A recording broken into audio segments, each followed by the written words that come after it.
Hello everyone, welcome back to my revision series. आज हम बात करने वाले हैं एस्ट्रोनॉमिकल टेलीस्कोप की। हमने किया सिंपल माइक्रोस्कोप, हमने किया कंपाउंड माइक्रोस्कोप, अब हम बात करेंगे एस्ट्रोनॉमिकल टेलीस्कोप की।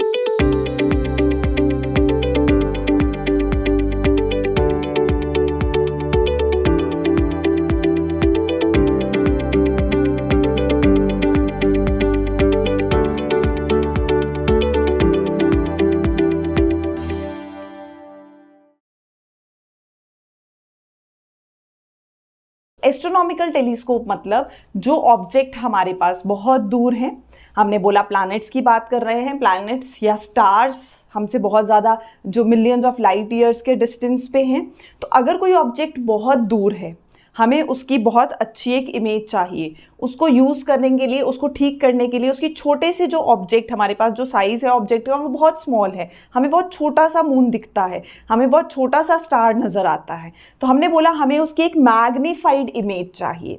मैग्नीफाइड इमेज के लिए हम बात करेंगे एस्ट्रोनॉमिकल टेलीस्कोप की।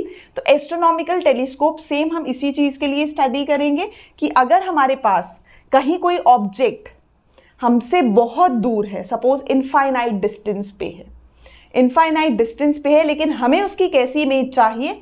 मैग्नीफाइड इमेज चाहिए। तो ऑब्जेक्ट्स जितने दूर होंगे हमारे पास, हमें उनकी इमेज जो है बड़ी देखनी है। वो हमारे पास ऑब्जेक्ट दूर है, हमें ऑब्जेक्ट बहुत छोटा सा नज़र आता है, मून बहुत स्मॉल नज़र आता है, बट हमें उसका मैग्नीफाइड वर्जन चाहिए। हमने बोला हम एस्ट्रोनॉमिकल टेलीस्कोप स्टडी करेंगे, तो उसमें हम देखेंगे कि हमारे पास इमेज कैसे बनती है। अब इसमें भी दो तरीके हैं, जैसे हमने माइक्रोस्कोप में स्टडी किया। एक तो आप इमेज को बना सकते हो हमारे पास इन्फिनिटी पे। इन्फिनिटी मतलब आंखों पे कोई स्ट्रेन नहीं पड़ने वाला है, हमें नॉर्मली दिखेगा कि हाँ इमेज जो है वो बड़ी हो गई है, मतलब उसका जो हमारे पास साइज है वो हमें बड़ा नजर आ रहा है। लेकिन दूसरा केस हमने स्टडी किया, when the image is formed at least distance of distinct vision.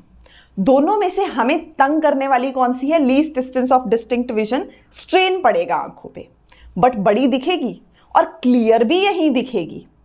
लेकिन जो इनफाइनाइट डिस्टेंस वाली है वो हमारी आंखों पे कोई स्ट्रेन नहीं डालने वाली, हमें बहुत इजीली दिखने वाली है, मतलब बिना कोई स्ट्रेस स्ट्रेन के हमारी आईज पे, बिना हमारी सिलियरी मसल्स को तंग किए हमें वो इमेज क्लियर नजर आती है, थोड़ी ब्लर नजर आती है। मतलब उसकी जो मैग्नीफाइंग पावर होती है हमारे पास वो उतनी क्लियर नहीं होती, मतलब हमारे पास उतनी जो इमेज क्लियर नहीं बनती जितनी हमारे पास when the image is formed at least distance of distinct vision.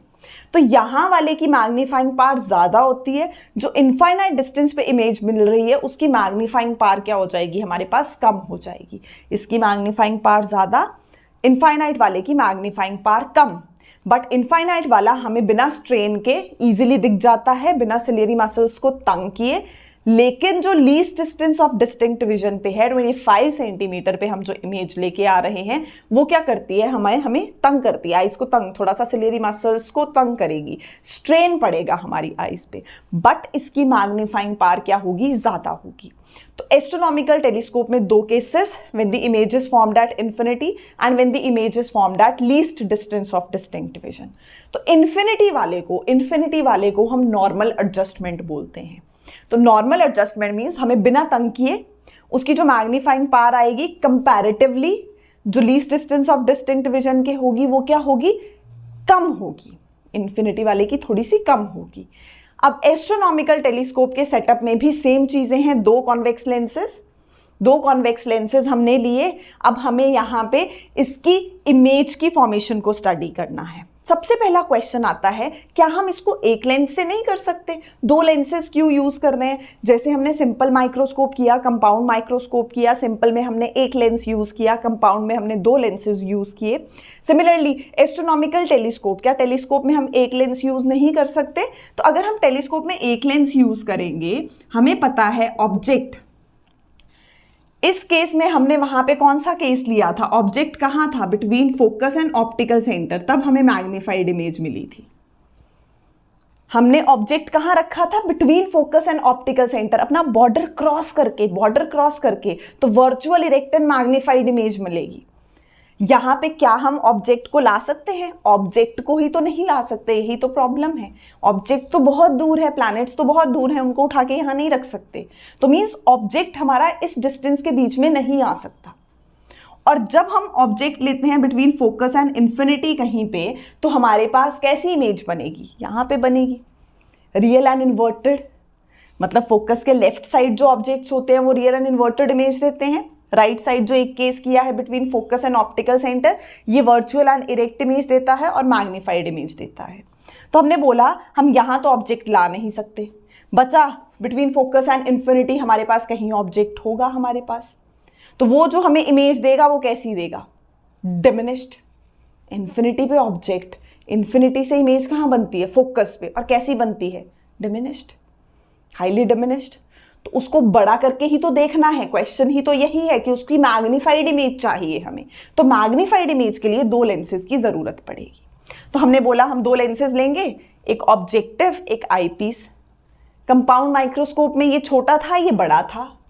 अब एस्ट्रोनॉमिकल टेलीस्कोप में इसकी फोकल लेंथ ज्यादा हो गई ऑब्जेक्टिव की। ऑब्जेक्टिव कौन सा? जो ऑब्जेक्ट के पास है।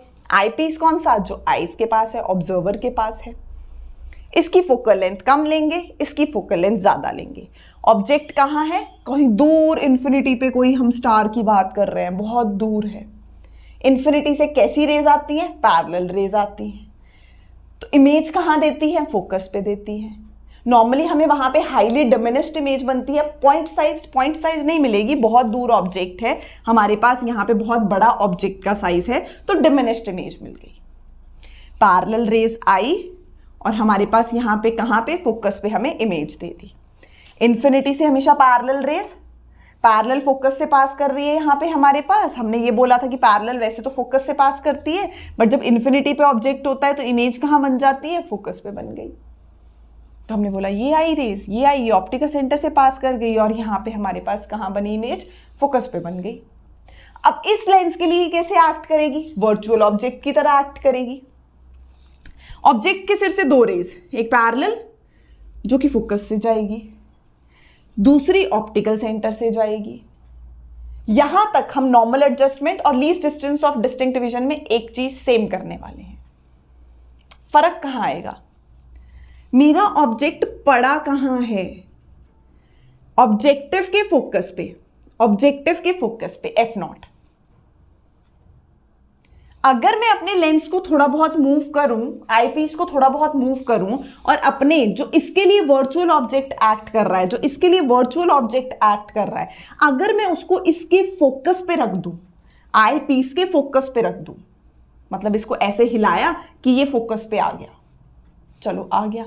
तो जब मतलब ये जो पॉइंट है ये एफ बन गया हमारे पास, ऑब्जेक्ट कहाँ है? फोकस पे। ऑब्जेक्ट कहाँ है? फोकस पे। किसके फोकस पे? आईपीस के फोकस पे। इमेज कहाँ मिलेगी? इन्फिनिटी।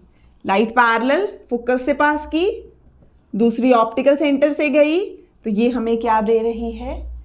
पैरेलल। पैरेलल मतलब इन्फिनिटी पे इमेज मिलने वाली है। तो बेटा ये ऑब्जेक्ट इन्फिनिटी पे पैरेलल रेज आई, फोकस पे इमेज, किसके? ऑब्जेक्टिव के फोकस पे। आईपीस का फोकस भी सेम है। हमने बोला हम आईपीस को थोड़ा बहुत हिलाएंगे और उसको कहाँ ले आएंगे? आईपीस को, ऑब्जेक्ट को आईपीस के फोकस पे रख देंगे। इमेज कहाँ बनेगी? इन्फिनिटी। अब हमने बोला ऑब्जेक्ट से जो एंगल बनता है वो अल्फा, ये अल्फा है। ऑब्जेक्ट से जो रेज आ रही है, यहां पे ये लाइन सेम और ये लाइन सेम, ये सेम और ये सेम, ये भी अल्फा हो गया, वर्टिकली ऑपोजिट एंगल्स। इमेज जो एंगल बनाती है प्रिंसिपल एक्सिस के साथ, बीटा। ऑब्जेक्ट जो एंगल बना रहा है, अल्फा। बस मैग्नीफाइंग पावर क्या है? Beta is to alpha. Angle subtended by the image to the angle subtended by the object at the eye of the observer. तो एंगल्स बहुत स्मॉल हैं तो हम लिख सकते हैं tan beta is to tan alpha. अब tan बीटा, ट्राइंगल लिया हमने ये ट्राइंगल ले लिया। इस ट्राइंगल में perpendicular upon base, perpendicular upon base, perpendicular upon base, तो A dash B dash divided bye B dash C2। Similarly tan alpha, perpendicular upon base, perpendicular upon base, perpendicular upon base, तो B dash C1, तो B dash C1। Perpendicular तो same है, A dash B dash. Cancel हो गया, we are left with C1b dash divided by C2b dash. ये दिख रहा है हमें, इसके ऑब्जेक्ट, जब ये इंफिनिटी पे था ऑब्जेक्ट, तो ऑब्जेक्टिव के फोकस पे इमेज बनी थी F0। फिर हमने लेंस को ऐसे मूव किया कि वो आई पीस के फोकस पे आए, तो FE, इसकी focal length positive in the direction of incident light, इसकी negative opposite to the direction of incident light, तो F0 by minus FE। Negative sign क्या शो कर रहा है कि इन्वर्टेड इमेज मिली है। मेरा मेन ऑब्जेक्ट क्या है, ये, उससे इमेज कैसी बनी, इन्वर्टेड। इसके लिए ऑब्जेक्ट था ये, इससे इमेज कैसी बनेगी, इरेक्ट। बट हमारे लिए कैसी है, इन्वर्टेड। ऑब्जेक्ट तो यहां स्ट्रेट था, मेन ऑब्जेक्ट तो ये है, तो वर्चुअल ऑब्जेक्ट है, मेन ऑब्जेक्ट तो ये है, ये तो वर्चुअल ऑब्जेक्ट है, तो इसकी इमेज कैसी बन रही है, इन्वर्टेड। ऑल्दो जो प्लैनेट्स हैं जो हम कंसिडर करते हैं हेवनली बॉडी स्फेरिकल हैं, तो इन्वर्टेड से हमें कोई फर्क नहीं पड़ने वाला। बट हमारे पास ये क्या शो कर रहा है कि इन्वर्टेड इमेज मिली है। तो मैग्नीफाइंग पावर कितनी आ गई, माइनस F0 अपॉन FE। अब अगर मुझे लेंथ ऑफ द ट्यूब बतानी है, तो लेंथ ऑफ द ट्यूब क्या होता है, डिस्टेंस बिटवीन टू लेंसेज। कितना होगा डिस्टेंस बिटवीन टू लेंसेज, तो L is F0 plus FE, F0 plus FE, F0 plus FE। तो ये आ गया distance between objective lens and eyepiece, वो कितनी आ गई, F0 प्लस FE आ गई। ये कौन सा केस है, नॉर्मल एडजस्टमेंट। कौन सा केस है, नॉर्मल एडजस्टमेंट। इमेज कहाँ बनेगी, इन्फिनिटी पे, इमेज फाइनल इन्फिनिटी पे। ऑब्जेक्ट इन्फिनिटी था, इमेज फोकस। अब इस वर्चुअल ऑब्जेक्ट को इसके फोकस पे रखा, इमेज कहां बनी, इन्फिनिटी। दो ट्राइंगल्स ले लिए, एक टैन बीटा एक टैन अल्फा, M कैलकुलेट कर लिया, तो ये आ गई हमारे पास रेशियो। और वो क्या बता रहा है, minus F0 upon FE। Negative sign is use to show the inverted image. चलिए बेटो, बाय।